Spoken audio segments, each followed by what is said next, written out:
현재로는 뭐 초등학생 기준으로 아토피의 유병률이 한 25%, 비염의 유병률이 한 15% 정도 될 정도로 굉장히 대중적인 질환이에요.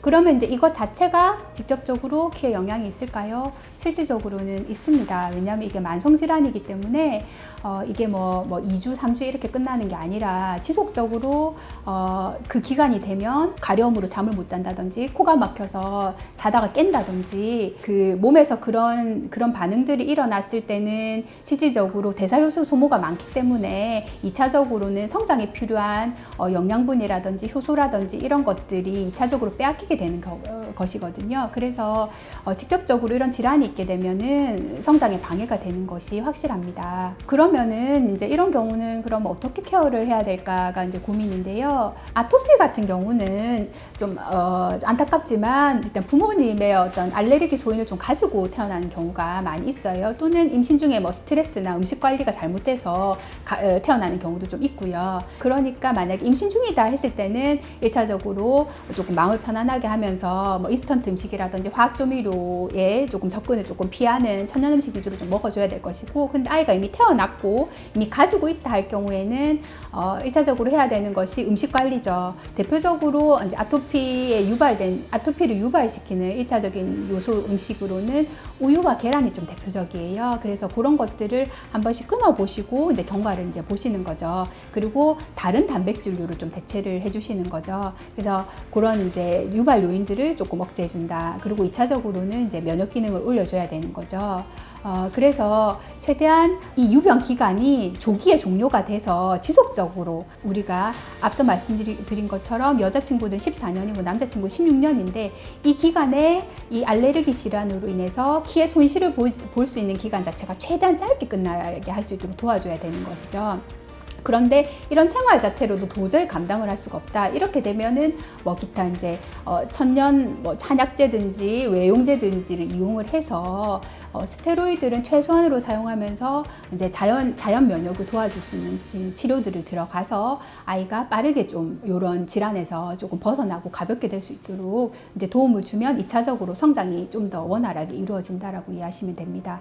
그리고 비염 같은 경우도 요즘은 굉장히 많은데 워낙 이제 코 같은 경우는 외부와 닿는 이제 최전방이다 보니까 뭐 먼지, 온도 그리고 각종 이제 항원들에 노출이 되게 되면은 대표적으로 3가지 증상이 나타나죠. 뭐 코 막힘, 콧물, 가려움, 재채기 이런 것들인데 이제 이런 증상 때문에 애가 힘들어하는데 이런 부분들을 이제 제어해주는 방법은 1차적으로 생활에서는 찬 음식을 먹는 게 굉장히 안 좋아요. 아이가 꿀떡꿀떡 아이스크림이나 찬 음식을 자주 먹게 되면 기관지, 그러니까 폐 같은 경우는 온도가 떨어지고 습도가 떨어지게 되면 이제 선모 활동이 굉장히 떨어지고 이제 면역세포 수가 떨어지기 때문에 과민 반응을 나타내게 할 수가 있어요. 그래서 비염이 있는 친구인데 찬 음식을 제한 없이 막 먹이고 있다라고 하면 찬 음식을 일단 좀 끊어주시는 것을 먼저 강조를 드리고, 그리고 2차적으로는 이제 면역 기능에 좋은 녹황색 채소, 콩류 이런 것들을 좀 골고루 먹게 해주는 것을 이제 안내를 드리고요. 그래도 안 되면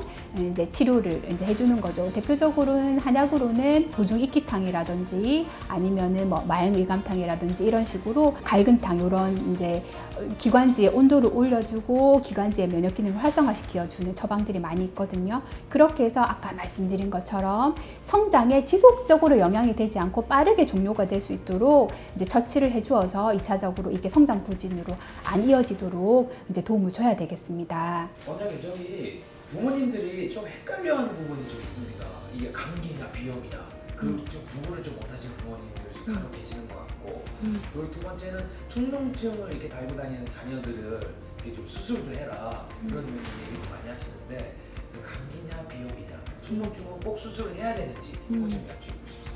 이게 비염이 있는 친구들은 계속 코를 흘리니까 이게 감기가 걸린 건지, 그러니까 콧물 양이 많아지면 감기인가? 아닌가 이렇게 굉장히 헷갈릴 수가 있어요. 이게 감기 같은 경우는 보통 일주일이면은 거의 이제 괜찮아지거든요. 근데 일주일 안에 괜찮아지지 않으면 비염이 맞는 거예요. 그런데 비염이 있는 친구가 일시적으로 감기에 걸리면 뭐 예를 들어서 이렇게 인후부의 증상, 목이 따갑다거나 콧물이 양이 일시적으로 확 늘어난다거나 없던 미열이 생긴다거나 이러면 감기에 걸린 거거든요. 그래서 감기는 일주일이면 끝나요. 그런데 일주일 안에 해결이 안 됐어. 이렇게 하면 아이가 비염기가 있는 게 맞는 거예요. 그리고 이제 그렇게 이해하시면 되세요. 그리고 그러면 비염은 어떻게 관리해 줘야 되냐면 어릴 때 빨리 관리해 주는 게 좋아요. 이게 어릴 때 비염이 좀 해결이 되어줘서 어른이 되면 괜찮아지면 좋겠는데 이게 비염이 오래 지속이 되면 어른이 돼서 뭐 수술을 한다거나 아니면은 만성적으로 이제 이렇게 문제가 되니까 뭐 이렇게 집중력이라 고학년이 되면 이제 집중력이 떨어진다든지 아이가 피로로사하든지 이런 식으로 이어지기 때문에 좀 어린 시기에 좀 빠르게 좀 잡아주는 것이 더 좋기는 합니다. 그러니까 그 비염이 있는 친구가 예를 들어서 감기에 걸렸는데 그게 이제 코로 직접적으로 작용하는 바이러스였다. 이렇게 되면은 이제 누런코가 굉장히 오래 가고 뒤로 넘어가고 이게 좀 심하면 중이염으로 가기도 하거든요. 이제 그러면 이비인후과에 가면 이제 항생제 처방이 나오게 돼요.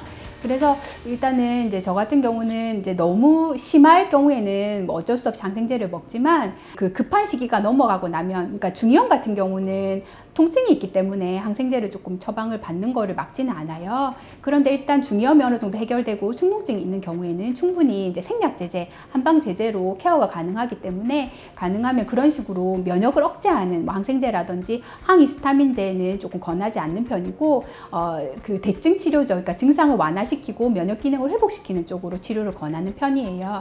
그리고 비염 같은 경우는 또 환절기에만 유난히 좀 심한 친구들이 있거든요. 그러면 환절기에 한 달 정도만 좀 집중적으로 관리를 해주면 올해보다 내년이 되면 나아요. 그리고 내년보다 그 다음 해가 좀 낫게 되거든요. 그런데 그게 아니라 수시로 면역 억제 치료가 들어가게 되면 이렇게 해를 거듭하면서 개선되어야 되는 비염이 오히려 개선되지 않고 악화되는 경향성이 있기 때문에 일단은 환절기에만 심하다면 환절기에 집중적으로 조금 치료를 해주고 관리를 해주시는 걸 좀 권하고요. 그리고 1년 내내 그렇다 하게 되면 이제 가을, 겨울에 조금 더 관리를 해줘서 매해 아이가 성장함에 따라서 비염 증상이 완화가 되는 쪽으로 이제 몸을 이제 개선을 시켜 나가는 걸 권합니다. 그래서 비염은 한 번에 끝나질 않아요. 그러니까 이제 부모님들이 치료를 좀 하다가 포기를 하는 경우가 발생을 하는데 이제 중간중간 심할 때 시기에 그럴 때 이제 면역을 증강시키는 치료들을 해주게 되면 아이가 장기적으로 볼 때는 이제 해를 거듭하면서 점점 이제 그 질환에서 벗어날 수가 있습니다.